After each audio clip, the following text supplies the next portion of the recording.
आज की शाम में आप हमारे बीच में हो।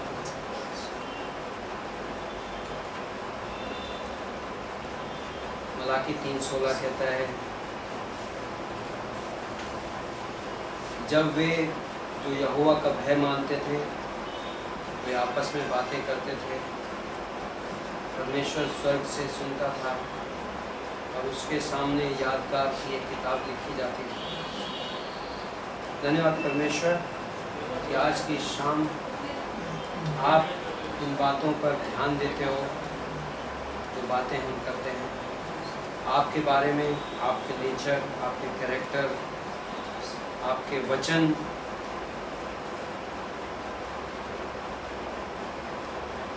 ये अभिषेक समय है, ये अनॉइंटेड समय है। शैतान इन चीज़ों को छू भी नहीं सकता, हमारा पापी स्वभाव इन बातों को समझ नहीं सकता, लेकिन अब हमारे नए मनुष्य के लिए ये बातें बहुत एडिफाइंग हैं, बहुत उन्नतिदायक हैं। और हम आपसे इस वक्त प्रभु इस क्लास के लिए अभिषेक मांगते हैं, meaningfulness, eternal realities, sense of calling. इस क्लास के बीच में, इन बातों के बीच में उन चीज़ों को डिस्कवर करना चाहते हैं। इसमें आपके हाथ में सौंपते हैं यीशु मसीह के नाम से, आमीन। ओके, सो ब्रेक के बाद आपका स्वागत है, right? After maybe 1 month or so, maybe 1.5 month long break. Okay, so class number 4, हम जो सब्जेक्ट पढ़ रहे हैं वो है studies from Greek new testament, Greek नए नियम से कुछ शिक्षाएं, राइट? एंड आपको पता है मैं प्राइमरली केनेथ वीस्ट नाम के एक स्कॉलर को रिफ़र कर रहा हूँ, एंड जिन्होंने क्विक वर्ड्स नाम का सॉफ्टवेयर इंस्टॉल कर रखा है, उनके पास ये सारी बुक्स की एक्सेसिबिलिटी है। एंड आपको एक सिलेबस दिया गया था हिंदी और इंग्लिश में दोनों में, एंड मैं किस क्लास में कौन सा टॉपिक कवर कर रहा हूँ, that is there right in this syllabus, right? So यहाँ पे कुछ न्यू स्टूडेंट्स हैं, हम उनका वेलकम करना चाहेंगे। सो यदि आप न्यू स्टूडेंट हैं तो आप अपनी जगह पर खड़े हो सकते हैं। We would like to welcome you. Okay, so let's have the new student.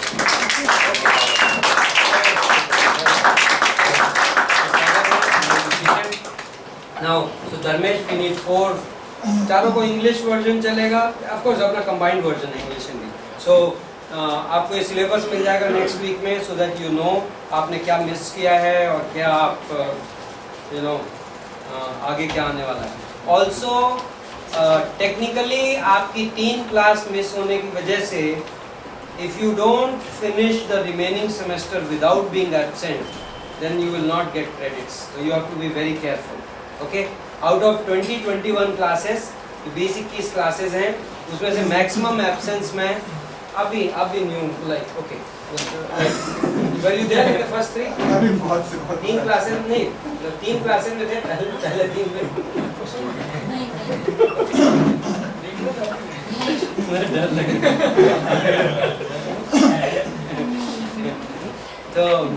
तो जो लोग आप 3 क्लासेस मिस कर चुके हैं, the implication is very simple. You have to make sure that next 5 months, okay, अगले 5 महीने आप फेथफुली ट्यूसडे नाइट क्लास करिए। That's it. You will say it is very difficult, I will say nothing is impossible for God. Okay, so you can do it. दूसरा ये है, just as a breather, I think Monday evening को same class video में दिखाई जाती है। दे are 1 class behind us. So class number 3 I think coming Monday को pastor Binu के यहाँ ऊपर खैरने में दिखाई जाएगी। So if you attend that and then tell me, तो I can make correction in the, at least आपको क्लास नंबर 3 की अटेंडेंस हो जाएगी, तो you will have a little breather. Okay, now class number 4 का टॉपिक है रोमियो का 6वां अध्याय पे एक्सपोजिशन। ओके, रोमियो का 6वां अध्याय हमारे विश्वासी जीवन के लिए, Romans chapter 6, exposition on Romans chapter 6। I will try to speak English and Hindi. यहाँ पे कुछ स्टूडेंट्स हैं जो मे बी कुछ स्टूडेंट्स होंगे जो स्ट्रिक्टली हिंदी स्पीकिंग हैं, very few of them, and then very few of strictly English speaking students. Okay, now मेरा एम इस क्लास में ये रहता है कि मैं नॉर्मली इंग्लिश हिंदी दोनों में बातें करूं, and I do a lot of reiteration, so don't get lost. You know, आप ट्रस्ट करिए कि जब इंग्लिश में चल रहा है तो हिंदी वाला ये विश्वास करे कि मेरा हिंदी में आएगा स्टेटमेंट सेम, एंड इंग्लिश वाला सेम वे जब हिंदी चल रहा है तो like you have to just trust me on that, and if you miss 20% then you know, trust God for that 20%. Okay, so Holy Spirit कर देगा. Exactly. So Romans chapter 6 verse 1. Okay, Romeo का 6 पहला पंक्ति. Now this is an amazing chapter. Okay, actually if you study Romans 6, 7 and 8 together, Romeo का 6, 7 और 8 यदि हम एक साथ पढ़ें तो like it's really an amazing chapter for Christian life. Okay, विश्वासी जीवन के लिए बहुत अद्भुत पोर्शन है ये. क्यों? Romans chapter 1 to 5. Okay, Romeo का 1 से 5 में पॉल क्या एक्सप्लेन कर रहा है?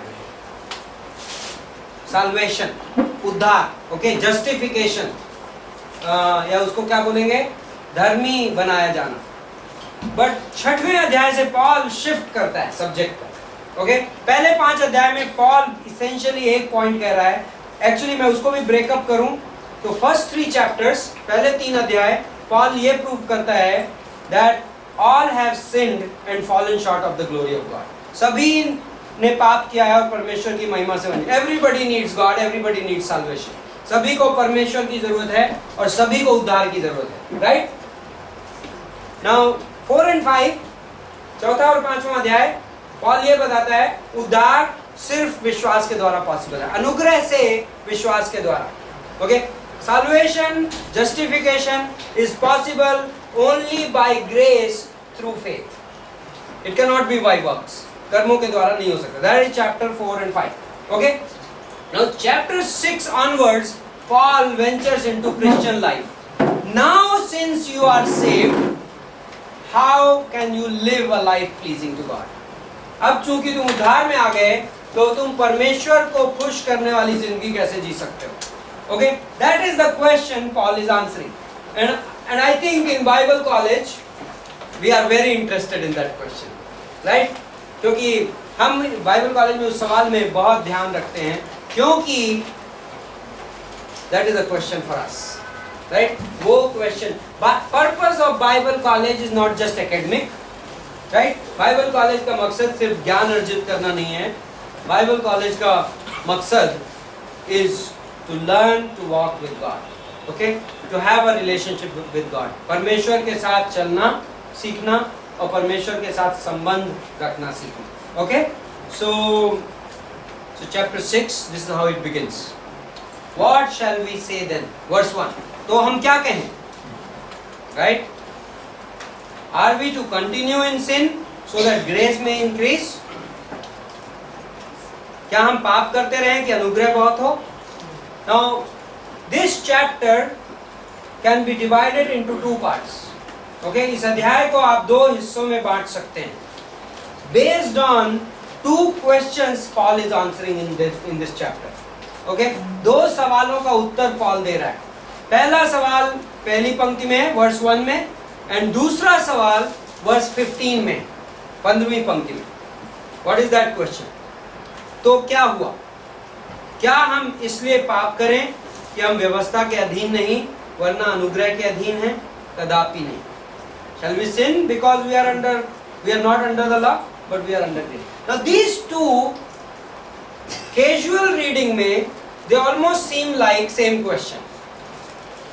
Okay? यदि आप बड़ी आसानी से पढ़े तो आपको लगेगा सेम सवाल पूछ रहा है 2 बार. But actually these 2 are 2 different questions. And so first part of the chapter, पहला हिस्सा में पहली 14 वर्सेस में पॉलुस पहला सवाल आंसर कर रहा है, एंड 15वीं से लेके 23वीं पंक्ति तक पॉल दूसरा सवाल आंसर कर रहा है. 2 questions and 2 parts of the chapter answer the 2 questions. Okay? Now what what is the first question? What is the meaning of the first question? Why did he ask this first question at all? Okay, ये सवाल वो पूछता क्यों? तो आप थोड़ा सा पीछे जाएंगे and Romans 5:20 5वें अध्याय की 20वीं पंक्ति. What did Paul say there? जब पाप बहुत हो गया तो अनुग्रह उससे भी कहीं अधिक हो गया. When sin increased, grace, when sin abounded, grace abounded much more. Wow, what does that mean? Romans 5:20, Paul is explaining salvation. Paul उस उद्धार का जिक्र कर रहा है. He's saying when sin increased, grace, sin abounded, grace superabounded. Okay, so अनुग्रह पाप बढ़ा तो अनुग्रह और अधिक बढ़ा. Now this superabounding, this word, जो ये शब्द है ग्रीक लैंग्वेज का, अमेजिंग है. Like super abundance. Like normally आप super word यूज कर देते हैं तो that becomes the peak. But super word Romans 5:20 में 2 बार यूज किया गया. That means यूनानी भाषा. That means Paul जब लिख रहा है, he is like the grace of God is unlimited, inexhaustible. परमेश्वर का अनुग्रह अनंत है और खत्म नहीं होता है. That is दुनिया का सबसे सीरियस पाप, एंड मे बी क्वांटिटी में कितना भी पाप कितना भी हो, परमेश्वर के अनुग्रह की सीमा से दूर नहीं है. However big, whatever the nature of sin be, it is not beyond the reach of the grace of God. Romans 5:20. Okay, now 6:1 में Paul is responding to a question which somebody can ask, which is asked today also. यदि आप अनुग्रह preach करते रहें तो immediately कोई भाई आ जाता है, बोलेगा हे पास्टर अनुग्रह की इतना अनुग्रह मत बोलो. तो उसके बारे में क्या ख्याल है? जो विश्वास जूडस के बारे में क्या ख्याल है आपका? Like immediately those questions come, right? And Paul knows कि Romans 5:20 बोलने के बाद this question is bound to come. कोई ना कोई ये सवाल पूछेगा. What is that question? If sin increases, if sin abounds, then grace abounds much more. So should we sin more? So can we keep sinning? Right? Should we sin because grace is abounding? That's the question. Are we to continue in sin so that grace may abound? So somebody may say, wow. So because पाप बढ़ता है तो अनुग्रह बढ़ता जाता है. So why not go and sin so that grace may increase? And what does Paul say? God forbid. कदाचित नहीं. You know that word, we should start with that answer. That word in Greek language is a very strong word. Okay? Like Paul कह रहा है impossible. That's out of question. You can't even say that. What does that mean? उसका क्या मतलब? What is the nature of person who will raise that question? किस तरीके का व्यक्ति वो सवाल पूछेगा? हाँ? Legalistic. Maybe unsaved. Maybe the person who doesn't even understand grace. Right? जिस आदमी को अनुग्रह का पता ही नहीं है, maybe वो व्यक्ति ये सवाल पूछ सकता है. Like this, Paul is saying this question is an impossible question. कदाचित नहीं, like that word God forbid is like आप question भी कैसे पूछ रहे हो? इतना बेतुका है ये question. But in some mindset, बड़ा logical question, right? पाप बढ़ता है तो अनुग्रह बढ़ता है तो why not go and sin? Logically to some mind, but if you are saved, यदि आप उद्धार में हो, यदि आपने परमेश्वर के अनुग्रह को ग्रहण किया है, then to you that question is God forbid. How can you even ask that question? Right? But for somebody else, किसी और व्यक्ति के लिए वो question बड़ा logical question. And Paul says God forbid. So Paul is saying, if you are a believer, if you understand, this question is impossible. But let us go back. मैं एक step आगे बढ़ गया. मैं पीछे जाता हूँ. Let us understand the question in Greek language. ये क्वेश्चन का मतलब क्या है? Okay? Okay, today's class I want to be really very precise. Okay? And उसके लिए I'll be reading a lot from Kenneth Wuest. Okay? क्योंकि ये Romans 6 actually आपकी theology का बहुत important, like in Christian theology Romans 6, 7, like 7 and 8 are actually based on Romans chapter 6. Okay? 7वां और 8वां अध्याय Romans का पूरा 6वें अध्याय पे based है. So if you understand Romans 6 well, your theology regarding sin, grace will be very sound. Okay? So Romeo का 6 you have to understand, because a lot of people don't understand Romeo 6 बोल क्या रहा है and how to practice it. Oh, it's a big thing. Okay? So I want to be like really just go with the flow of, rather than introducing my own thoughts too much. A lot of times I'll be looking at this book. Okay? So don't worry about eye contact. Don't lose me. Just listen. Keep your spiritual antenna high. Okay? अपना aerial चढ़ा के रखिए. Okay. So सवाल ये नहीं है. यहाँ पे पहला बात ये है, पॉल ये उत्तर देने की कोशिश नहीं कर रहा है कि विश्वासी को कैसी जिंदगी जीना चाहिए. बजाय पॉल ये उत्तर दे रहा है कि विश्वासी को आत्मिक जीवन जीने का आधार क्या है. ओके? आत्मिक जीवन के लक्षण क्या होते हैं वो ये नहीं बता रहा. आत्मिक जीवन जीने का आधार क्या है. Not the what, he is telling us how. Okay, like how to live a spiritual life. That's what he is answering. He is not answering how does a spiritual life look like. दोनों में फर्क समझ रहे? In Romans 12, Romans 13, Romans 14, he will answer how does a spiritual man look like. Romeo के 12, 13, 14, 15, 16 उसमें Paul क्या बताएगा पता है? If you are spiritual, this is the way you will be. Okay? So, like, have a measure of faith, exercise your gift, submit to each other, obey authority, right? ये सारी की सारी teachings कहाँ पे जाके आती हैं? Love one another, honor one another. ये सब शिक्षाएं कहाँ पे हैं? Romans 12 to 16. But that is the spiritual man. That is how you live. Even Romans 8, for example. Live victoriously, live filled with the Holy Spirit. पवित्र आत्मा से भरे रहो, विजय में जियो. हम विजन से बढ़कर हैं. Like all that, हमें परमेश्वर के प्रेम से कौन अलग कर सकता है? Wow, all that Romans 8 will become how? Like what? आत्मिक आदमी है कैसा? But right now he is not telling us that. What he is telling? What has God given to you and me to make sure that we can live like that? परमेश्वर ने हमें और आपको ऐसा क्या दिया है जिससे ये तय हो सके कि हम उस तरीके का जीवन जी पाए. Okay? So now first thing is, are we to continue in sin. Hindi में क्या? पाप करते रहें. Now this is present tense in Greek language. Okay? वर्तमान काल. एनीबॉडी रिमेंबर्स वर्तमान काल का क्या मतलब है Greek language? What kind of action is that? Continued action, like repeated action. जो काम एक के बाद एक निरंतर होते हैं उनको यूनानी भाषा में प्रेजेंट टेंस में लिखा जाता है. वर्तमान. बाय द वे, हमारा वर्तमान काल या इंग्लिश का प्रेजेंट टेंस और ग्रीक का प्रेजेंट टेंस में फर्क है. इंग्लिश में प्रेजेंट, पास्ट एंड फ्यूचर होते हैं, राइट? हिंदी में वर्तमान, भूत और भविष्य काल होते हैं, right? But in Greek language you have other tenses. You have aorist tense, you have perfect tense, you have imperfect tense, you have present tense.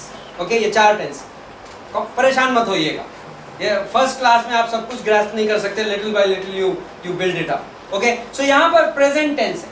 Shall we continue in sin?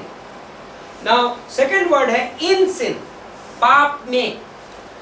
Now what is this in word? जो Greek language में.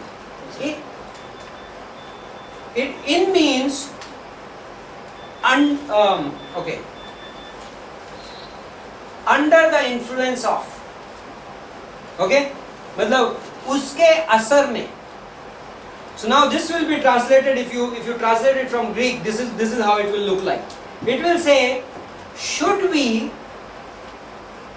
repeatedly, habitually live under the influence of sin? Okay? क्या हम लगातार आदतन तौर पे पाप के अंतर्गत, पाप के असर के नीचे जिए? ये सवाल है. So the question is that. Now, what is Paul's answer to that question? Paul says, God forbid. So he basically, Kenneth Wuest कहता है, he dismisses the very thought as unthinkable.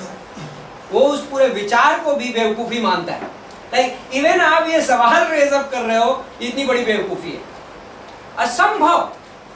Like क्या हम like just because अनुग्रह बढ़ता जाता है तो मैं पाप के असर में आदतन जीऊं? Because okay, what does that mean? That means कि एक बिलीवर ये कह रहा हो कि वाह, पाप बढ़ता जाता है तो प्रभु यीशु का अनुग्रह बढ़ता जाता है. So all right, I am free. हाँ, like I can do anything. मैं कुछ भी कर सकता हूँ. And Paul says असंभव. This is like unthinkable. If you are really a believer, यदि आप वाकई अनुग्रह जान गए हो, so this now that Paul is not saying that believer will not sin. Okay, Paul is ये नहीं कह रहा कि विश्वासी पाप नहीं करेगा. Because that's not the question. So somebody will say, see Romans 6:1 में Paul कह रहा है, should we continue in sin? That means believer बनने के बाद हमारा sin discontinue हो जाएगा. No. Everybody sitting in this room knows it very well. And the person who preaches that knows it very well. पाप discontinue नहीं होगा until your last day. You have sin in you. Okay? और उसके बारे में पौलुस बात करेगा इस चैप्टर में. But he is talking about habitually living in sin. पाप के उस जीवन में आदतन तौर पर क्या हम जिए? पौल ये सवाल बोल रहा है असंभव. Okay? Now, what? So असंभव बोलने के बाद then Paul आंसर देता है वर्स 2 में. वर्स 2 में जब हम पाप के लिए मर गए तो फिर आगे को उसमें क्यों जीवन बिताएं? ओके?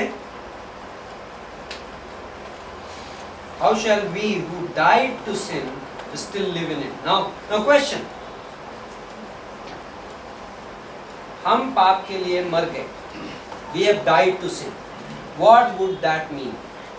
हम पाप के लिए मर गए. Okay? Now what is the meaning of death?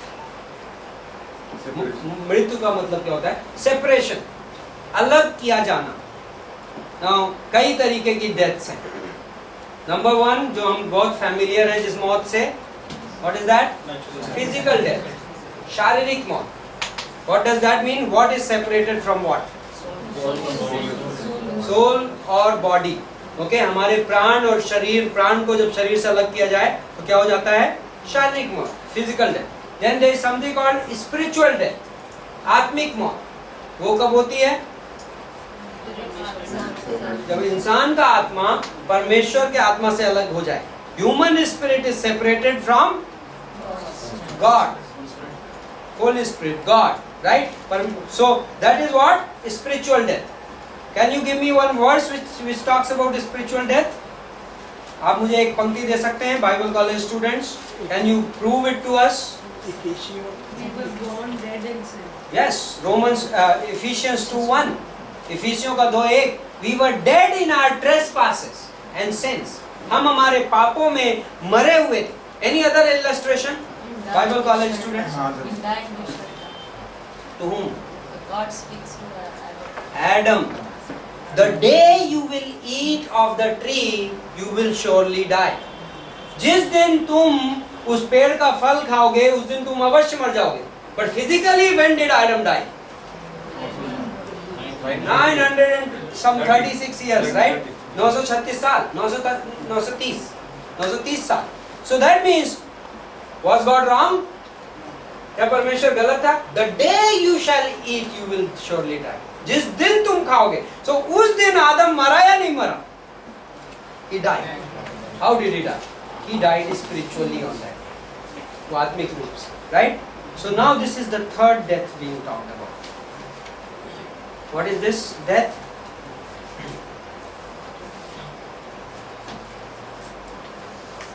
हम पाप की ग्रिप में थे. We were in sin. Okay, हम पाप में थे. पाप में means in this verse Greek usage के हिसाब से like if this is ये पाप है तो हम पाप की ग्रिप में थे, हम पाप में थे. And then जब हम उद्धार में आए तो हमारे को क्या किया गया पता है? हम पाप की ग्रिप से अलग कर दिए गए. We have died to sin. हम पाप से मर गए. That means does sin exist here? It does. But am I in the grip of sin now? No. क्या पाप मेरे अंदर है? हाँ. लेकिन क्या मैं पाप की पकड़ से अलग हो चुका हूँ? Yes. So died to sin means I have been separated from the grip and the influence of sin. Okay? And what does sin mean? Now यहाँ पे हम sin को भी define करेंगे. पाप word. Now in the Bible जब पाप word का प्रयोग प्लूरल में होता है, बहुवचन में, तो उसको क्या बोलते हैं? सिंस बोलते हैं, पापों. हाँ, हम हमारे पापों में. So what does that mean? That means my actions of sin. मेरे पाप के काम. Okay? But जब पाप वर्ड का प्रयोग सिंगुलर में होता है, एक वचन, sin, sin in me. Now it's not talking about my actions. मेरे कार्यों की बात नहीं हो रही, मेरे पाप भरे कार्यों. It's talking about a nature within me. मेरे अंदर एक स्वभाव है जिसको सिंगुलर में प्रयोग करता है. ओके? इसके लिए कई बार बाइबल में कई जगहों पे फ्लैश वर्ड का इस्तेमाल है, यदि आप इंग्लिश बाइबल पढ़ते हैं, या ओल्ड मैन वर्ड का इस्तेमाल है. हाँ, पुराना मनुष्य, पापी स्वभाव. Right? So all that is what? Sin in singular. Now this is how it is. हम हमारे पाप में थे, हम हमारे पापी स्वभाव की ग्रिप में थे. नाउ हम हमारे पापी स्वभाव के लिए मर गए. हम क्या हो गए? उस पापी स्वभाव से आजाद हो गए. किसके द्वारा?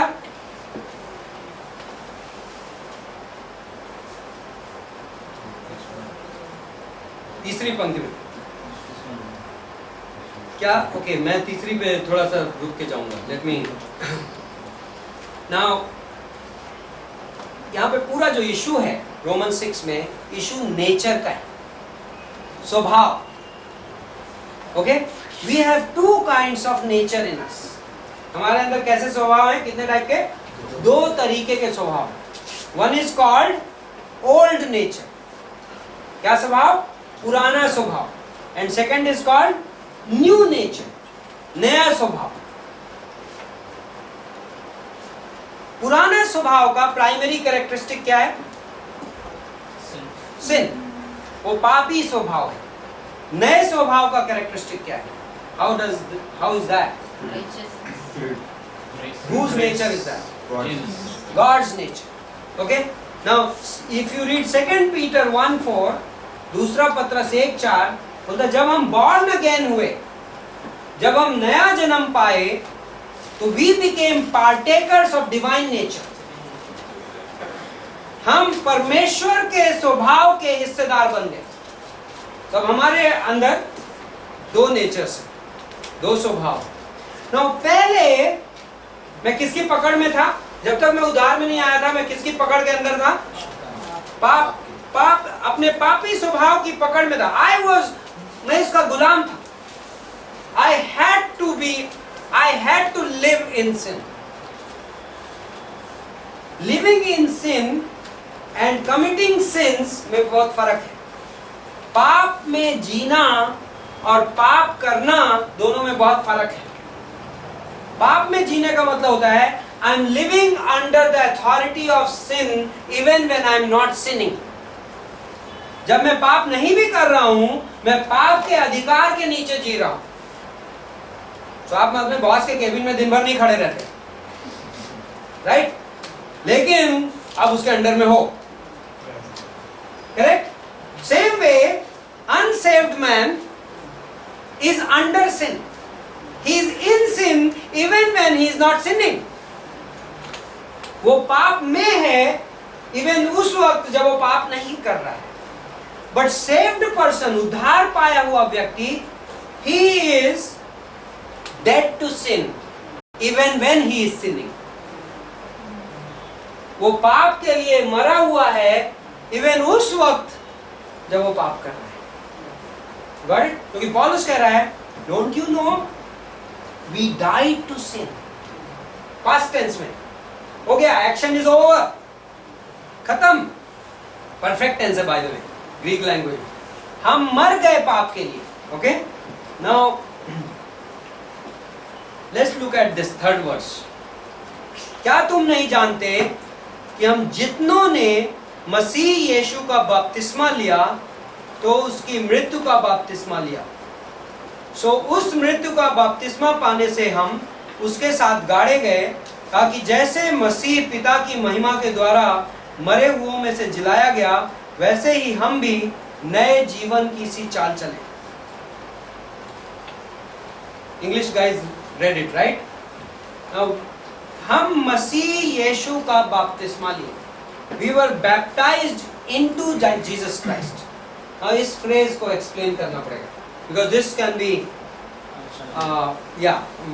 can be misinterpreted, misunderstood. Now most लोग क्रिश्चियन लाइफ में जो बपतिस्मा जानते हैं वो किसको मानते हैं?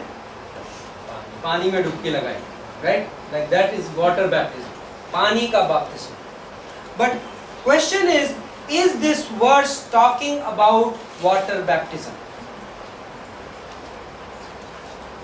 No, it's not talking about water baptism. Okay, ये पानी के बपतिस्मा की बात नहीं कर रही है. Which baptism is this verse talking about? पहला कुरिन्थियों का 12-13. Somebody open that and read it for me. 1 Corinthians 12:13.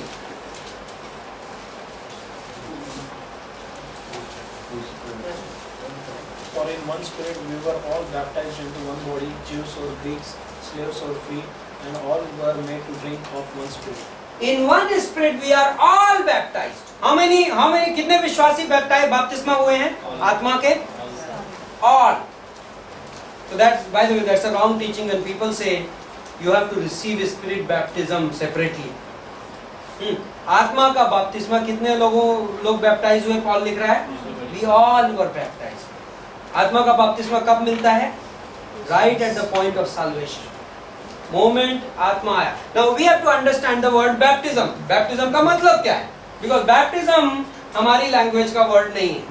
Even though हम इंग्लिश में यूज करते हैं, but basically baptism वर्ड यूनानी भाषा से आया है, जिस वर्ड को इवन यूनानी भाषा में एग्जैक्टली वैसे लिखते हैं, बैप्टिजो. ओनली जेड यूज होता है एस की बजाय. Okay, Greek. We are actually everything we are referring in Greek because New Testament was written in Greek language. Okay, so जब भी when we have to get to a depth of some meaning, when there is a confusion in the English translation, where do we go back to? We say, okay, what does Greek say? यूनानी भाषा क्या बोलती है? So यूनानी में this word is baptizo. Let's get into the study of the word baptizo. Now I'll go back, but पहले baptizo. Now Kenneth Wuest makes a very good case. वो जाता है secular writings कुछ study करता है and कहता है, okay, let us look at some Greek writers and see how do they use the word baptizo. Okay, now some examples which he gives. जब एक मेढक, किसी ऑथर की बात कर रहा है, वो होमर को पढ़ा उसने, ओडिसी पढ़ी एंड उन सब से एग्जांपल दे रहा है. I am not coating all the references, but he says जब मेढक एक पानी में कूदा और जख्मी मेढक एक पानी में कूदा and he baptized the water with his blood. That's the usage in Greek language. उसने पानी को अपने खून से बपतिस्मा दिया. What does that mean? Basically it's a poetic way of saying कि मेढक जख्मी था, खून बह रहा था, जब वो पानी में कूदा तो उस पानी को उसने लाल कर दिया अपने खून से. That's what it says. Okay, next one. एक समुंदर में जहाज जा रहा था and जब वो डूबा तो उसको ऑथर कह रहा है it got baptized into the sea. Okay, that is baptism. Okay, the next one. एक निशानेबाज ने एक उड़ती हुई चिड़िया पे निशाना मारा और उसके खून से हवा बैप्टाइज हो गई. That's an interesting one. Then most common one, जो ग्रीक लैंग्वेज में जो सबसे ज्यादा कॉमन यूसेज था बैप्टिजो का, वो था डाइंग इंडस्ट्री। जो लोग कपड़े को रंग करते थे, वो डाई को एक कंटेनर में बना के रखते थे और कपड़े को डुबोते थे और निकाल देते थे। They used to call baptizo. हमने कपड़े को बैप्टिजो कर दिया। So next time you won't feel very romantic about baptism. Anyway, so but also apart from this mechanic, so mechanically इसकी meaning क्या हो गई बैप्टिजो की? If you dip something into something else, and जब आप किसी चीज को किसी चीज में अंदर डुबाओगे तो पहली चीज का असर दूसरी चीज में आ जाएगा, उसको बैप्टिजो बोलते हैं। Okay, the one thing will affect the other one, that was baptizo mechanically speaking. But then there was a ceremonial meaning also. Ceremonial मतलब रिवाज के हिसाब से। So when some of the Roman soldiers जब वो war पे जाते थे तो they used to baptize their swords in blood. So एक कटोरे में लहू रखते थे, खून रखते थे और अपनी तलवारों की नोक को उस खून से टच कर, तो वो उसको बोलते थे हम हमारी तलवार को बैप्टाइज कर रहे हैं। Okay, so that had a meaning, not just उनकी तलवार को खून से रंगने से कोई खास फायदा नहीं होने वाला है, but it was a ceremony.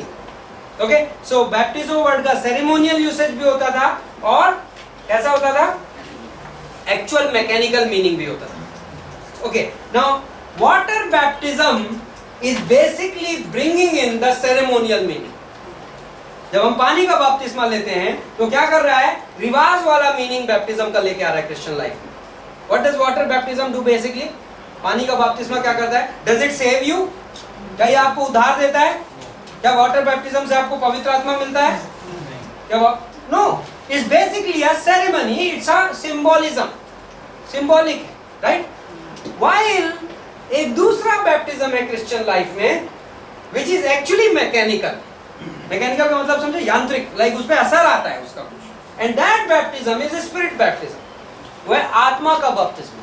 Now आत्मा का बपतिस्मा क्रिश्चियन लाइफ में एक रियल इंपैक्ट लेके आता है। वो ऑलमोस्ट वैसा जैसा कि जब आप कपड़े को डाई के अंदर डालते हो तो कपड़ा नया बन के निकलता है, न्यू कलर का हो जाता है। सेम वे आत्मा ने हमें बपतिस्मा दिया है। What kind of baptism is that? Change us, change the colour. Now, 1 Corinthians 12:13, it says, by the baptism of the Spirit, we have been added into the body of Christ. आत्मा के बपतिस्मा के द्वारा हम मसीह की देह में क्या कर दिए गए हैं? जोड़ दिए गए हैं। That's the change. इससे पहले मैं कहाँ था? I was outside. मैं किसी और की ग्रिप में था। अब मैं कहाँ आ गया? ऑपरेशन हो गया, उधर से कट गया और काट के निकाल के कहाँ जोड़ दिया? मसीह की देह में। जस्ट यू नो, ये सब मैं इसलिए कह रहा हूँ just to get a kind of a picture. It's not necessarily, आप मुझे हेरेटिक मत बोल देना कि पास्टर देवे तो बोल रहे थे काट दिया, ये बाइबल में कहाँ पे है? ग्राफ्टिंग का एग्जांपल ग्राफ्टिंग का है, पॉल ने यूज किया है। Yes yes, he has. Of course context is different there, but it is there. But what I am saying is, in principle the change is mechanical. हम सिर्फ बपतिस्मा word को हम सिर्फ यूज करके जस्ट सेटिस्फाई नहीं हो सकते, हमें समझना है लाइक आत्मा का बपतिस्मा के जब पॉल कह रहा है, डोंट यू नो कि तुम यीशु मसीह की मृत्यु का बपतिस्मा पाने से, what does that mean? Now Yeshu Masih की मृत्यु का बपतिस्मा, हम मसीह में जोड़ दिए गए। किसमें? मसीह की डेथ में, मसीह के बरियल में एंड मसीह के resurrection. So while Christ died, जब यीशु मसीह मर रहा था सूली पे, we were a part of him, हम उसमें।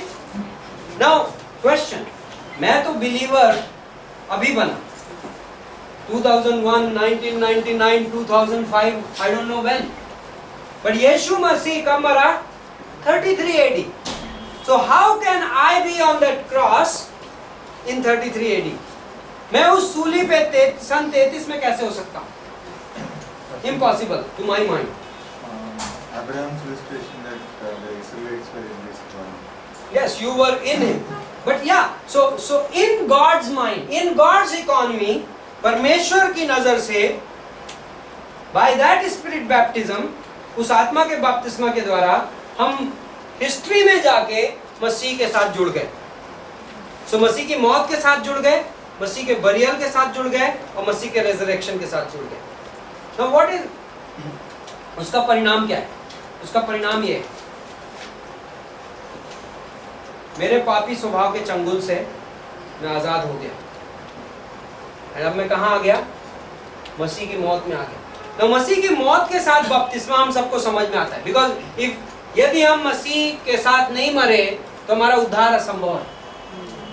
लेकिन मसीह की मौत को हम अच्छे से समझते हैं, लेकिन पॉल कह रहा है यदि हम मसीह की मौत के साथ जुड़ गए तो हम उसके रेजरेक्शन के साथ भी तो जुड़ेंगे। Now what does resurrection bring in? पुनरुत्थान में क्या क्या है?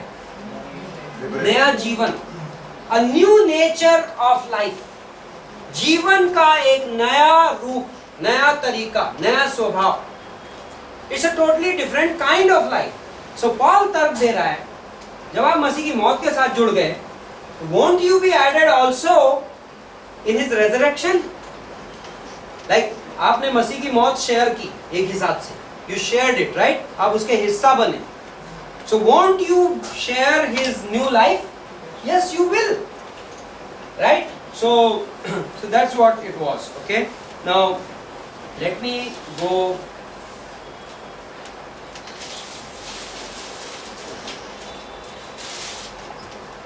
So he says,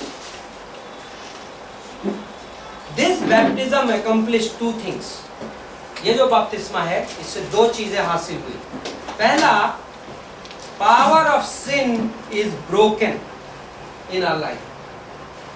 पाप की ताकत हमारी जिंदगी में क्या हो गई है? तोड़ दी गई है।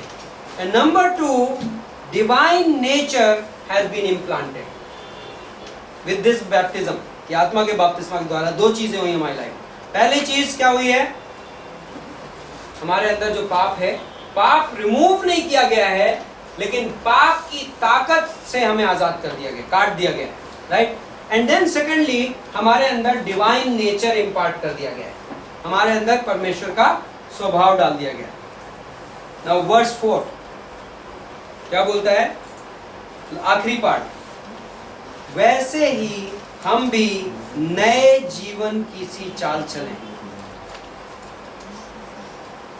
What? इंग्लिश में क्या बोलता है? So that we too might walk in the newness of life. Okay?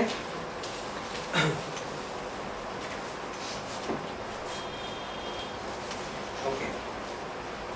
New life. Now going to verses. Okay, मैं इसकी वर्सेस 2 to 4 की मैं केनेथ विस्ट की समरी आपको सुनाता हूँ।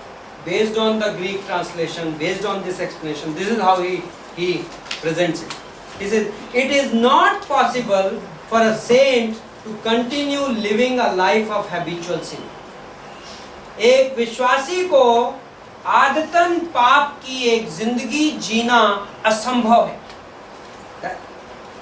Now, please remember, don't mix it with living in acts of sin.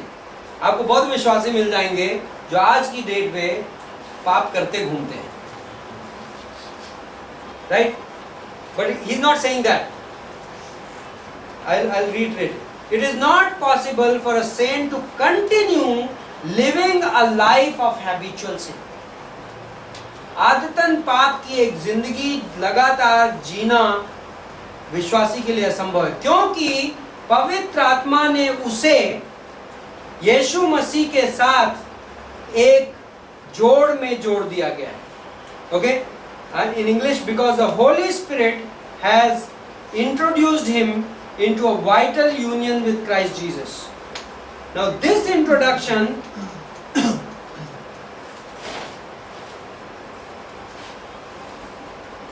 results into believers' identification with Christ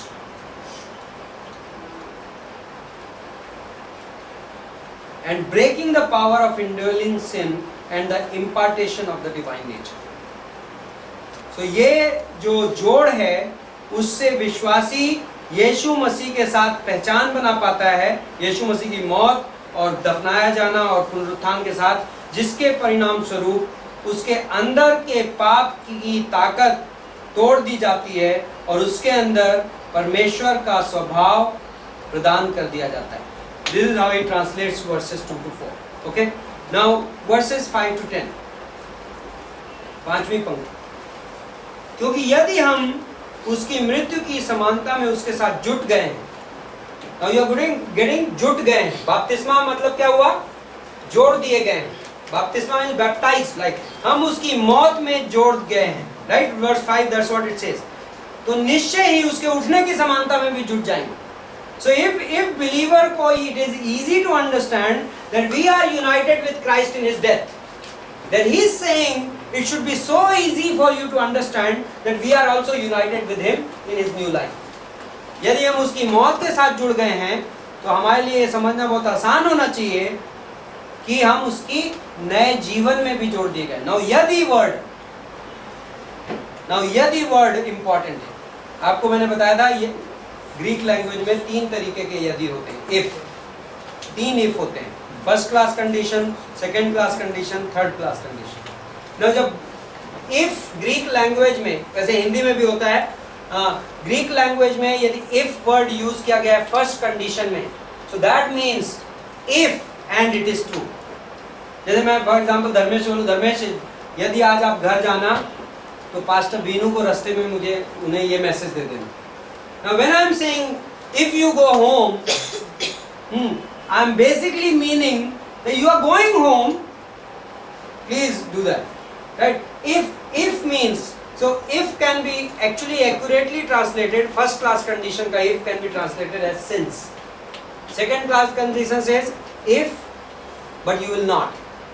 So I will say Dharmesh, if you jump from here you will die. यदि तुम यहाँ से कूदोगे तो मरोगे. But what I am meaning? Am I meaning कि धर्मेश यहाँ से कूदने वाला है? I am saying if you jump but you will not, right? You will die. Second class condition हो Greek language का, right? Third class condition is if you may or you may not. If I teach this class till 11 o'clock,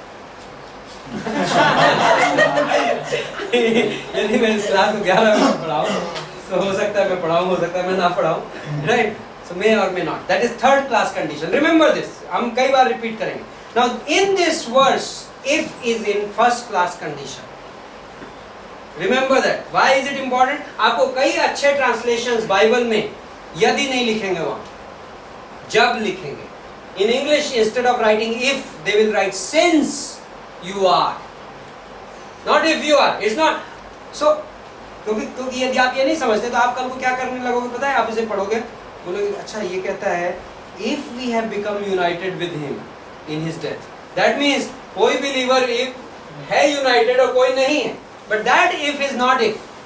यदि आप अपने समझ के लिए वहां पे करेक्शन करना चाहें कहीं ब्रैकेट में, you can write since you are united with Christ. चूंकि हिंदी में हम लिखेंगे चूंकि तुम मसीह के साथ उसके मौत में जोड़ दिए गए हो, तुम अवश्य ही उसके पुनरुत्थान में भी जोड़े गए हो. That is what it means. It does not mean oh you be doubt. अच्छा मैं किस कैटेगरी में हूं?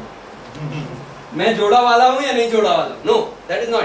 यदि वर्ड आप लिटरली अंडरस्टैंड करें तो व्हाट इट मींस, हो सकता है जोड़ा गया हूं, हो सकता है नहीं जोड़ा गया. But that's not what it is saying.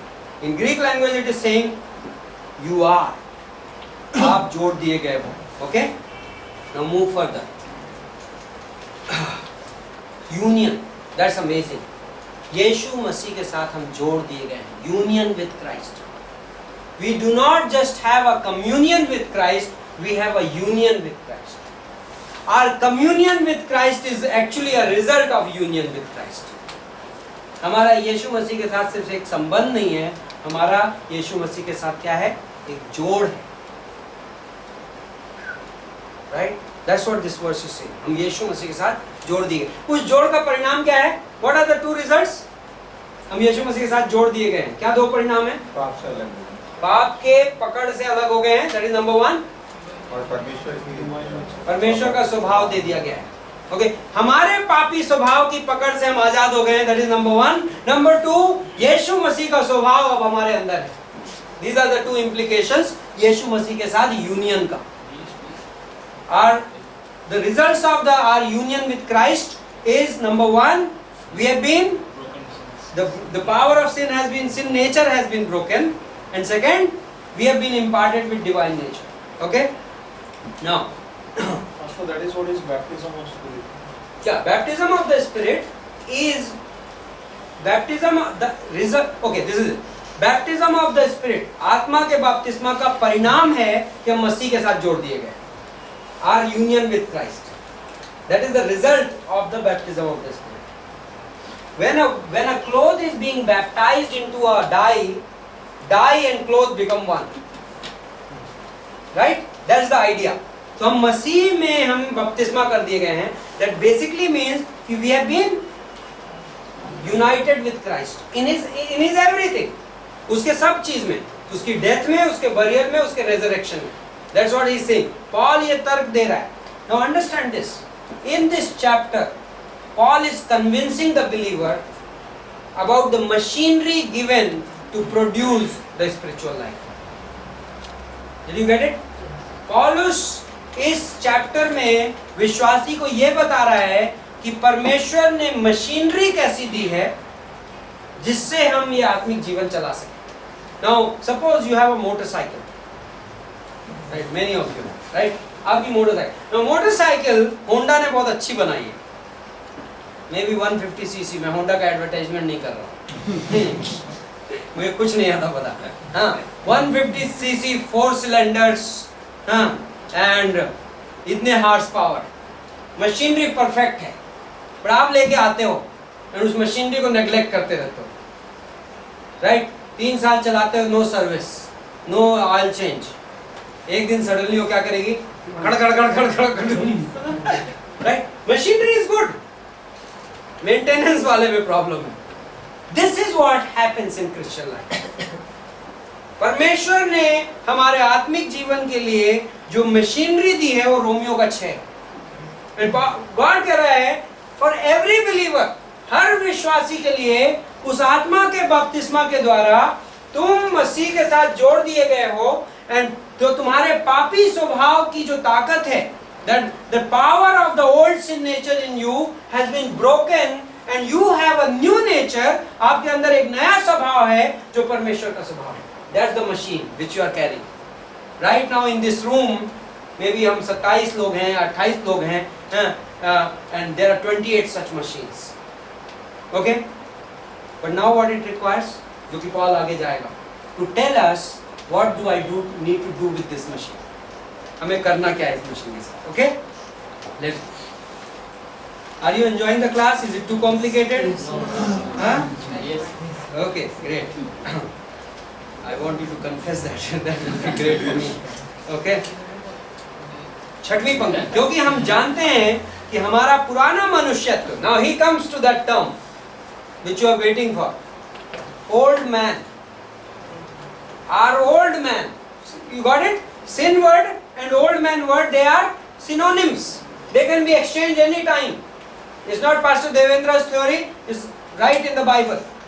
पुराना, हमारा पुराना मनुष्य, you could very easily put it in a bracket and say sin. Okay, in singular. पाप. So हमारा पुराना मनुष्यत्व उसके साथ क्रूस पर चढ़ाया गया. Okay? ताकि पाप का शरीर व्यर्थ हो जाए, ताकि हम आगे को पाप के दासत्व में ना रहें. Okay, इंग्लिश में मैं पढ़ता हूँ. So that to verse 6, knowing this, that our old man was crucified with him, in order that our body of sin might be done away with, so that we would no longer be slaves to sin. Again, sin, singular, everywhere. Like मैं गुलाम किसका था? मेरे old nature का, मेरे अंदर के पापी स्वभाव का. I was his slave. But now he is crucified. वो यीशु मसीह के साथ क्रूस पर चढ़ गया. So that I am no more. Now this is the great phrase here. Body of sin. Body of sin. पाप की देह. Where does sin reside in us?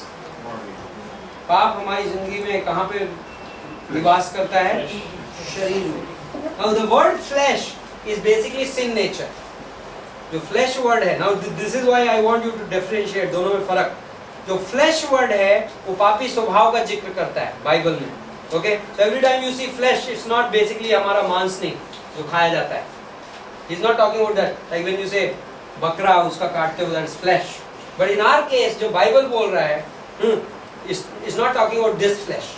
It's talking about which flesh? Flesh word पापी स्वभाव, old sin nature, sin. But then when it says body of sin, पाप की देह. Now this is the actual reference of this body, इस शरीर. So where does sin reside? जो पाप है हमारे यहाँ कहाँ? What does it use? जो मेरा old sin nature है वो use किसको करता है? It uses my body. That's why it is called the body of sin. Eventually, when will you be actually free of old sin nature? मौत के बाद. That's exactly true. If anybody believes कि मौत के पहले you will have old sin nature out of you, that's a wrong doctrine. यदि कोई व्यक्ति ये सोचता है कि उसके अंदर से पापी स्वभाव उसकी मौत के पहले खत्म हो जाएगा, that's a wrong doctrine. वो गलत शिक्षा है. There is a, by the way, there is a huge chunk of Christianity which thinks like that, right? Wesleyan perfection. There's a theory like आप spiritual चलते रहो and eventually you will achieve spirituality and arrive at a place where you will be sinless, you will be perfect. But that Imparted righteousness. imparted righteousness, what does it mean? Imparted righteousness is the manifestation, but it will never happen. Like वो जो struggle है, maybe we will really live spiritually. हमारा सबका गोल क्या है कि हम आत्मिक जीवन जिए. But even best spiritual man has the old sin nature in him. पापी स्वभाव उसके. But जो perfection वाली doctrine है, that there is a term for it. So that's there is a 51.5. नहीं, मैं जो कहने की कोशिश कर रहा हूँ, there is a term, there is a theological term for it, for that doctrine. I'll give you that term very soon. I hope I have it somewhere. But Wesleyan perfectionism उसका एक रूप है जो जॉन वेस्ली ने दिया, जिसको कि Methodist बड़ी फेथफुली आज भी फॉलो करते हैं. Every Methodist has a desire that someday मैं walk करते करते, I mean if he understand, I mean half of the Methodists I know that they don't understand even what John Wesley taught them. So but then somebody who is understanding, जो समझता है, वो ये जानता है कि जॉन वेस्ली ने ये कहा and maybe उसके disciples ने कहा, but eventually आज Methodist movement में वो doctrine exist करती है और वो ये बोलती है कि यदि आप गॉड के साथ चलते रहो, फेथफुल रहो, ओबीडिएंट रहो, तो इवेंचुअली आप अपनी जिंदगी में उस जगह पे पहुंचोगे that you will be really sinless. That's what they believe. But Bible वो डॉक्ट्रिन बिब्लिकल नहीं. Sin is in this body. इस शरीर में है. And until you are resurrected, या तो आप रैप्चर के दिन जब resurrect होगे, you will have a new body. नया शरीर होगा, या फिर the day you die, जिस दिन आप मरोगे उस दिन ये शरीर, इसलिए पौलुस कहता है जीना मेरे लिए मसीह है लेकिन मरना मेरे लिए लाभ है. How can it be gain? Because there is something which you will have only after you die, and that is perfection. Hope यहाँ पर नहीं. Huh? Hope यहाँ पर कुछ नहीं. Like not in terms of hope, we have an amazing, like in that way हमारी even spiritual life, आत्मिक जीवन जो हम जी रहे हैं, जो कि इवन हम इम्परफेक्टली भी जिएंगे बट रियली गॉडली जिएंगे, that's an amazing hope in itself. That way, उस हद तक. लेकिन उसको हम परफेक्शन से तुलना नहीं कर सकते. आप समझ रहे हैं? हम God नहीं बनेंगे. Yeah, not even like God, but even like sinless. Like even we will say, like even imagine like Paul क्या Romans 7 जब आप पढ़ते हो, what does he say? इससे oh my God, आप तो उसको new believer. In fact same theologians जो वेस्लियन परफेक्शनिज्म को बोरो करते हैं, वो ये बोलेंगे रोमन 7 में पॉल अनसेव्ड था. बोलते हैं देयर इज अ थियोलॉजी, पूरी रिटन थियोलॉजी है. वो ये प्रूव करने की कोशिश करते हैं कि रोमियो का 7वां अध्याय पॉल अपने अनसेव्ड डेज के बारे में लिख रहा है. बट जब आप रोमियो की किताब पढ़ते हैं, when you read Romans 7, it is very clear that Paul is struggling right now. When he is writing, he says, what I want to do, I cannot do. जो मैं करना चाहता हूँ नहीं करता, जो नहीं करना चाहता वो करता हूँ. Who will deliver me again from this body of death? What is the problem? Actual problem is sin nature is dominating me. मेरा पापी स्वभाव मुझे दबा रहा है, एक्चुअल प्रॉब्लम हुए. लेकिन वो पापी स्वभाव किसको यूज करता है? His body, right? But we'll come in this chapter into the plan of God. What is God going to do? Okay, let's move. Now, where do we go? I have to finish the chapter also. Okay. So he says some statements from Kenneth Wuest. Christian life is not primarily a system of ethics to be obeyed. It is a person living his life in and through another person. That's an amazing statement. If you want to write it, you can write it. I'll read it again. This is mind blowing. Huh? Christian life is not primarily a system of ethics to be obeyed. Right? It is a person living his life in and through another person. System of morality. पास एक बार और बताइए. Yes. The Christian life is not primarily a system of ethics to be obeyed.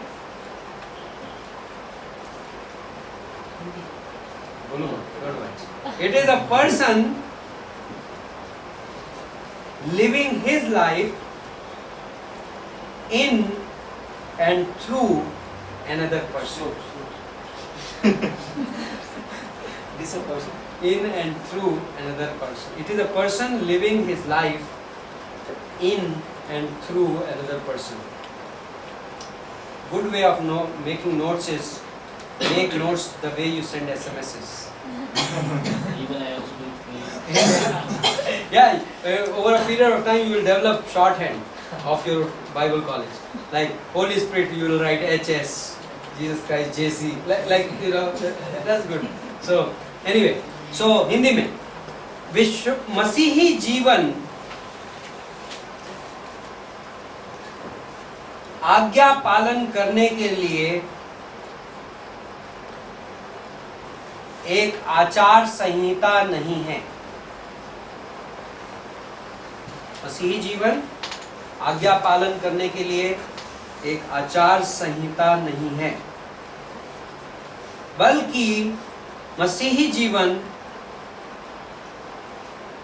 एक व्यक्ति के अंदर और द्वारा एक दूसरे व्यक्ति का जीवन है. एक व्यक्ति के अंदर और द्वारा एक दूसरे व्यक्ति का जीवन है. Right? What does that mean? That means in this Christian life, you're not trying to obey some rules to please God.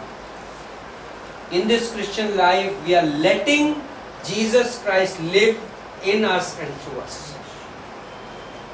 Right? That's the machinery. Right? उसने क्या किया? हमारे ओल्ड सिन नेचर को बायकॉट कर दिया, साइड हटा दिया, गद्दी से निकाल दिया. तो नो मोर इन पावर. राइट? जब हम विश्वासी बने एंड देन उसने अपना नेचर हमारे अंदर डाल दिया. नाउ हमारी जिंदगी का मकसद ये है कि हम उसके नेचर को ऑपरेट करने दें. राइट? यीशु मसीह के साथ late his nature be in control. Let him live my life, live his life through me and in me. Right? हम उसे उसकी जिंदगी हमारे अंदर और हमारे द्वारा जीने दें. Got it? Okay, let's move further. Now here is Christ in you, the hope of glory. Colossians 1:27. कुलोसियों का 1:27 पौलुस बोलता है, Let me tell you a mystery. मैं तुम्हें एक रहस्य की बात बताता हूँ. What is that? Christ in you is the hope of glory. And that way, that's why I was trying to comment on your comment कि even here it's very glorious as long as we are able to live like that, even with our sin. Like like knowing कि मेरे इस व्यक्तित्व में एक पापी स्वभाव भी है. Knowing that. So actually knowing that doesn't discourage me. Knowing that, like ये जानना कि मेरे अंदर पापी स्वभाव है एक सेंस में, it doesn't discourage me. It's an opportunity.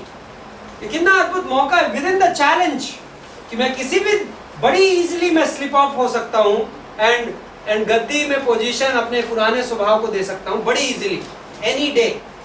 I can make that mistake after walking with God 25 years. But then every day is my opportunity to let Christ live in me and through me. हर दिन मेरी जिंदगी में वो मौका है.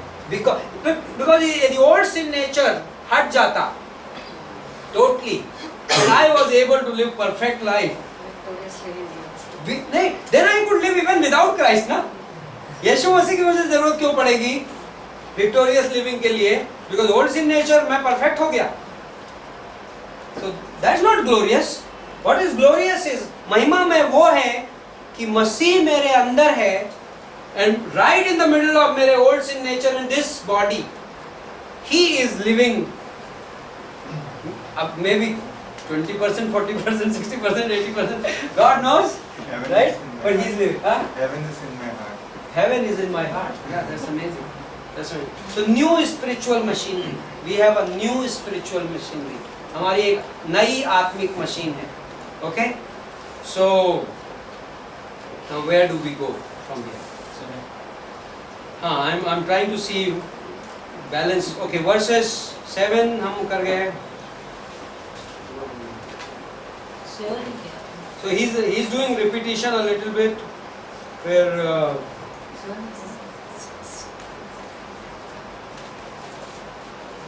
verse 11.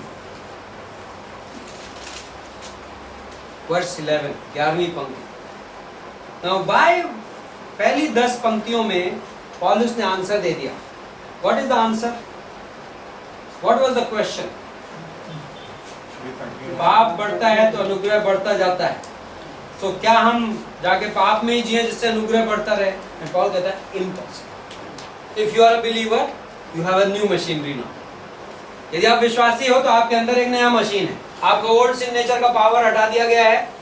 उसको मैंने एक टाइम में मैसेज पीच किया था. इसमें एक अमेजिंग मैसेज था. I don't like repeating my message. That's worth repeating, and I'm not repeating today. But it's like this. आप अपनी कार लेते हो and आप एक्सीलरेटर दबाते हो, दम दम खूब जोर से आवाज आती है. But can the car move? No. You need to put gear. But gear engage होता है तो then car move करता है. That's exactly what happens. Old sin nature है वहाँ present है, आवाज भी कर लेता है, but gear disconnect कर दिया गया. God ने क्या किया? Gear disengage कर दिया है. Now हमारी गाड़ी एक नए गियर में लगी हुई है. Now a lot of time मैं रिबेल करता हूँ तो गियर फ्रिक्शन करता है, खड़खड़ाता है. And यहाँ तक कि like Kenneth Wuest, there is another chapter which we are not going to cover. Kenneth Wuest describes Romans chapter 7 as a wrench, monkey wrench in the machinery.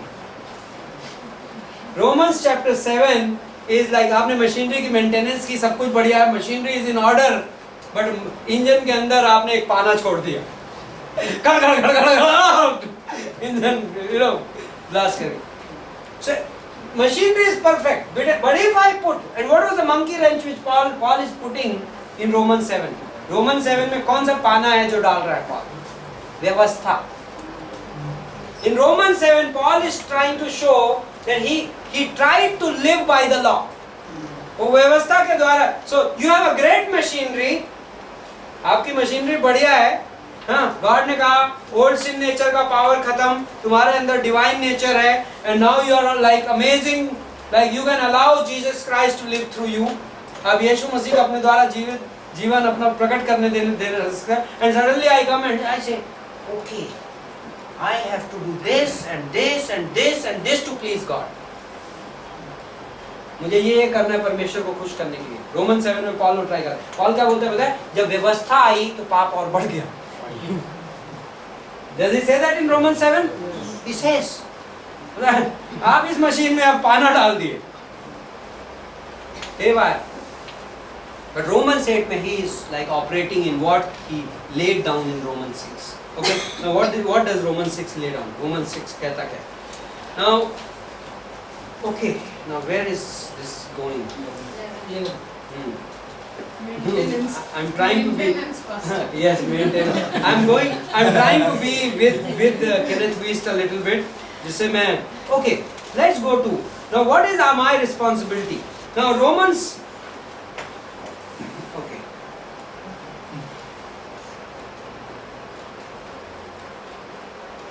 Kenneth Wiest ये कहता है, विश्वासी का ये जानना कि what does he have is very important. विश्वासी का ये जानना कि परमेश्वर ने उसे आत्मिक जीवन जीने के लिए दिया क्या है, वो बहुत जरूरी है. If I don't know ये like God ने मुझे मशीन क्या दी है, मैं फिर फैक्ट्री में प्रोड्यूस क्या करूँगा. So if you read verse 6 back again, Romans 6:6, क्योंकि हम जानते हैं. What does Paul say? What is important? That we know that old man has died. हमें ये पता है. Suppose how many do all believers know that? क्या सारे विश्वासी जानते हैं कि पुराना मनुष्य is no more in power? Government पुराने like old man की गवर्नमेंट बहुत दिन पहले क्या हो जाता है गवर्नमेंट का? डिसॉल्व हो चुकी है. ओल्ड मैन की गवर्नमेंट डिसॉल्व हो चुकी. He doesn't have any power now. Prime minister बदल गया है. But old man, like sometimes a believer can live without knowing that. But Paul says we know. And then verse 11 आता है, this is ऐसे ही तुम भी अपने आप को पाप के लिए तो मरा, परंतु परमेश्वर के लिए मसीह यीशु में जीवित समझो. Now read in English, because Hindi में उस समझो पे ज्यादा फोकस नहीं है. But in English is so consider yourself to be dead to sin but alive to God in Christ Jesus. King James version says reckon yourself. Reckon. Now what is the word reckon? Recognize is the English word from reckon. But there is another word. Have you ever heard this word ready reckoner? Reckon word मतलब, oh yes, you have expert, expert there. Like he's a finance accounts man, right? Reckon word का जो root word है Greek language में, यूनानी में, वो word was an accounting word. The word means make a perfect evaluation, make a conclusion, reconciliation. Like हिसाब लगा लो. That's the Hindi for that. So Paul कह रहा है हिसाब लगा लो, conclude कर लो कि तुम्हारा पुराना मनुष्य मर गया. Wow, that's important. You must know what is the machinery you have. You must know कि तुम्हारे अंदर old sin nature की position क्या है. Who cares? Like हम संडे को बात कर रहे हैं. The way to victory is to confess what God declares. विजय का रास्ता ये है, वो चीज इकरार करना जो परमेश्वर घोषित करता है. 1 John 1:9, I think probably 1 John 1:9 को इससे बेहतर मैंने कभी प्रीच नहीं किया जो इस संडे को किया था. And half of the church was not there. So, पवित्र आत्मा कुछ भी कर सकता है लाइफ में. You know, somebody came.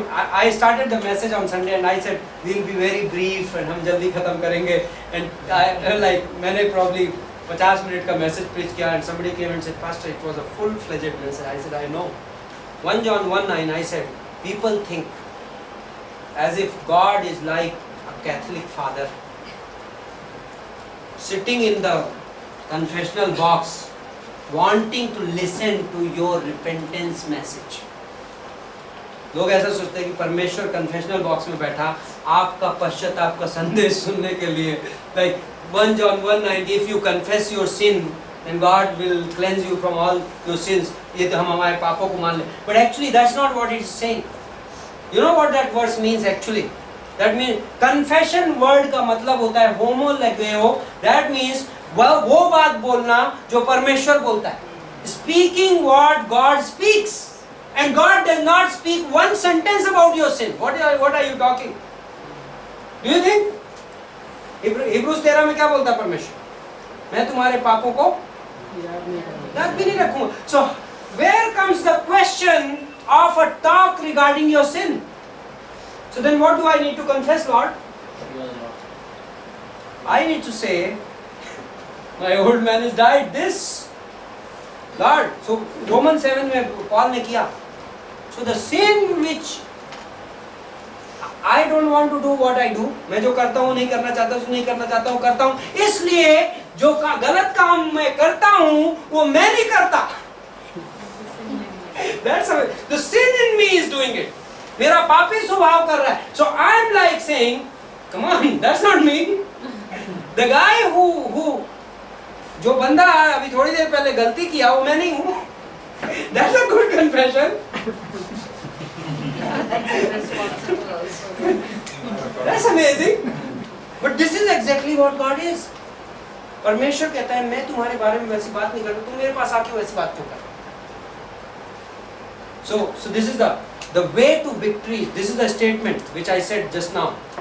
The way to victory is confessing what God declares. विजय का रास्ता ये है उस चीज का इकरार करना जो परमेश्वर घोषणा करता है. What does God declare about me? God says, you are my son. You are more than conqueror. तुम विजन से बढ़कर हो. तुम मेरा संतान हो. तुम्हारी लाइफ में एक पवित्र बुलाहट. So when I fall, जब मैं डर्टी हो जाता हूँ, तो I don't need to describe कि मैंने क्या क्या गलत किया था, क्यों गलत हो गया, और मैं अब के बार कितने बार मैं नहीं करूँगा. God knows आप कब करोगे. Next time कब कर रहे हो God के in his omniscience, you know. You know what difference does it make to him if you say मैं अब नहीं करूँगा? He's not looking for that. परमेश्वर क्या खोज रहा है पता है? That you will say, God, I'm here. You love me and I love you. That's the confession. That's amazing. You know, so Paul says, reckon yourself dead. Reckon your, so like make a calculation. थोड़ा हिसाब लगा लो. Debate कर लो. And come to this conclusion. Put a debit note, credit note and last में balance. This is the closing balance. जोड़ लिया, घटा लिया. Right? This is how it works. And God says, conclude that तुम्हारा पुराना मनुष्य मसीह के साथ मर चुका है और अब जो जिंदा है वो कौन है? मसीह है. Old sin nature is not in control. So I can be like Micah, Sunday के मैसेज में, Micah 7:8. Oh my enemy, do not rejoice over me. मेरे पे आनंदित मत हो मेरी बैरिन. मैं तो अभी गिरा पड़ा हूँ, लेकिन मैं उठूंगा. और मैं अभी अंधकार में पड़ा हूँ, लेकिन मैं रोशनी देखूंगा. That's the real confession. And that can happen right when I am in the ground. जब मैं गिरा पड़ा हूँ, उस समय हो सकता है. He says, reckon yourself dead. तुम्हारे पुराने मनुष्य को मरा हुआ कंक्लूड कर दो, और अपने अंदर नए मनुष्य को जिंदा कंक्लूड कर लो. Right? And then he says, verse 13 में जाते हैं. 12 भी पढ़ने लायक है. इसलिए पाप तुम्हारे मरणहार शरीर में राज्य न करे. Again, where does it reign? राज्य कहाँ पे करता है? बॉडी में. This is the body, right? And then कि तुम उसकी लालसाओं के अधीन न रहो. Now what is this word लालसाएं? Lust. What is that? Craving. Craving. प्यास बोल सकते हैं आप उसको, right? भूख. वासना. वासना. Like भूख. I think the easiest जो हम समझते हैं, आपको भूख लगती, right? जब आपको भूख लगती है तो अंदर से बहुत तगड़ी इच्छा पैदा होती है, right? So yeah, those are all the words. But I'm trying to, like, there is a craving. Like I have an appetite. Okay? Now body की appetite को के अधीन मत रहो, right? Do not give it in. And then verse 13 बोलता है, और अपने अंगों को अधर्म के हथियार होने के लिए पाप को ना सौंपो, और अपने आप को मरे हुओं में से जी उठा हुआ जानकर। नाउ इस चैप्टर में ये जानकर word you should actually circle, 3 बार आता है, वर्स 6 में, वर्स 11 में और वर्स 13 में। What is the key thing? You have to know, you have to be convinced that God has given you this machine. You know जो motorcycle का owner है, motorcycle का, what is the key? Honda की 300cc high performance bike को यदि आप 3 साल तक सही तरीके से चलाना चाहते हो, what is the secret? You have to know your bike, right? तब आप उसमें कब ऑयल बदलना है, कब like okay I have 4 cylinder 350cc and every 10,000 kilometers इसका ऑयल चेंज होगा। You have to know, right? जानना, जान लो, you have to be convinced. Wow, isn't that easy?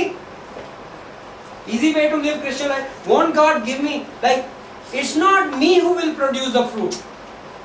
फल मैं नहीं पैदा करूंगा, फल कौन पैदा कर?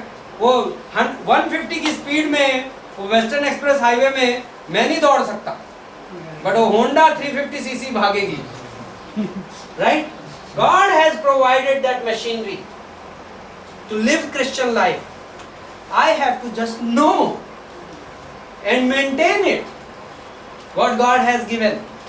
And then actually Kenneth Wuest इस chapter में नहीं कहता, but he says it in another chapter somewhere, मैंने बहुत पहले पढ़ा था.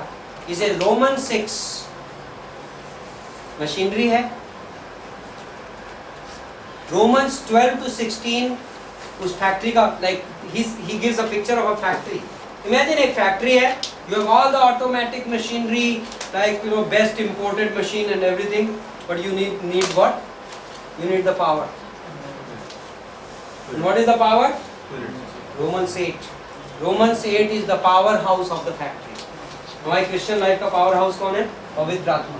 इस मशीनरी ये है, पुराना मनुष्य मर गया है, नया मनुष्य जिंदा है, मेरा ओल्ड नेचर अब कमांडिंग पोजीशन पे नहीं है, मेरे अंदर नया नेचर है जो गॉड का नेचर है, and I just know this factory. And then पवित्र आत्मा आता है, एंड पवित्र आत्मा इस फैक्ट्री को सडनली मेन स्विच ऑन हो गया.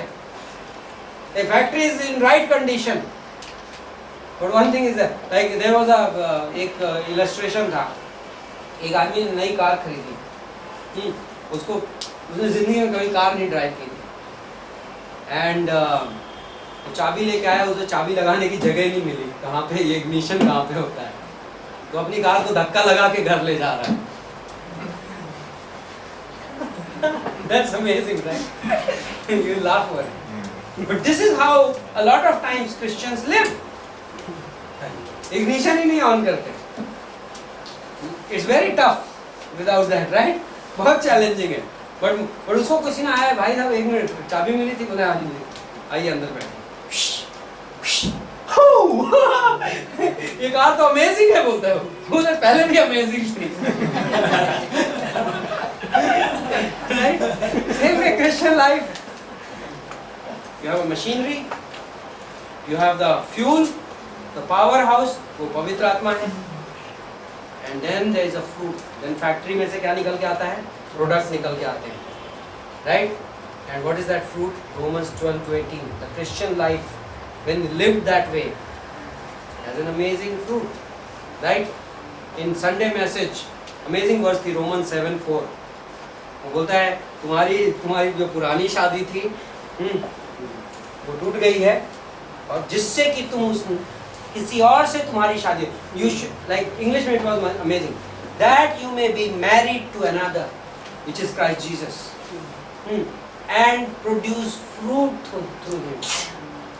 मैंने संडे को वहाँ पे जब बेनेडिक्शन दे रहा था उन मिशनरीज को, then I said that, you know, God ने एडम को command the. Richard, you are with me? Like yes. मेरा हिंदी समझ में आ रहा है? Okay, great. So I'm asking you because you are the one guy who, but you are already, I know your countenance.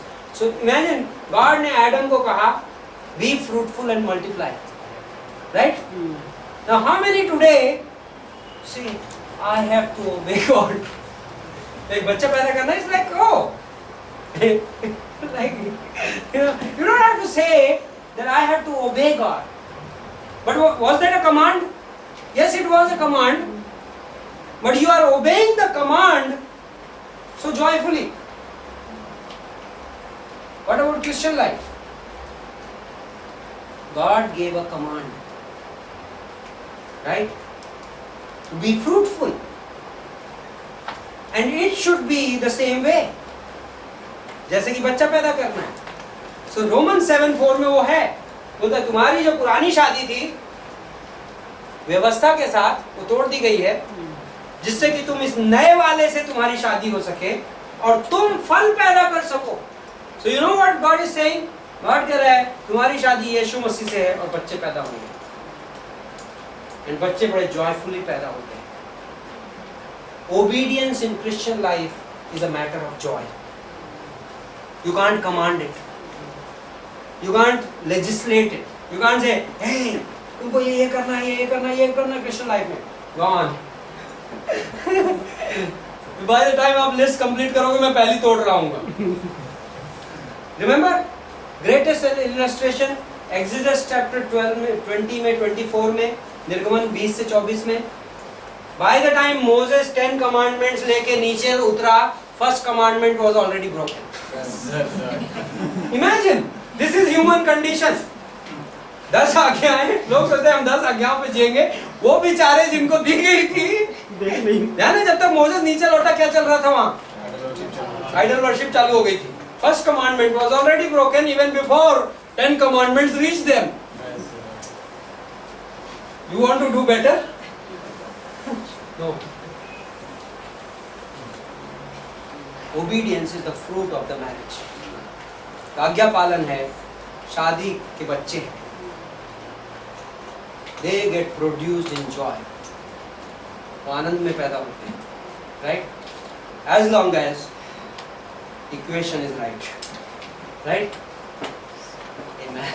प्रभु हम धन्यवाद देते हैं आज की शाम के लिए, आपके अनुग्रह के लिए, आपके प्रेम के लिए. आप जो बातें हमें सिखा रहे हैं उन चीज़ों के लिए इस पूरे सेमेस्टर को अभिषेक दो, हम सबको रेजिलियंस दो और अमेजिंग जॉय से भर दो.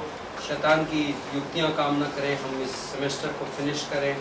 बाकी दिनों की क्लास इस हफ्ते के दौरान एज हम प्रोग्रेस करें, आप हमें अमेजिंग पोर्शन से भरो, हमारी कैपेसिटी बढ़ाओ, हमारी पहुंच बढ़ाओ, हमारा दायरा बढ़ाओ, हमें अगले स्टेप्स पे ले चलो. हम इस क्लास के यंग पीपल को, न्यू स्टूडेंट्स को वो पेशेंस दो. यस, हम एक्साइटमेंट रखें लेकिन हम धीरज भी सीखें और लंबे समय तक इसे करना सीखें और इसको अंत तक लेकर जाएं. हमारी प्रार्थना है प्रभु यीशु मसीह के नाम से मांगते हैं.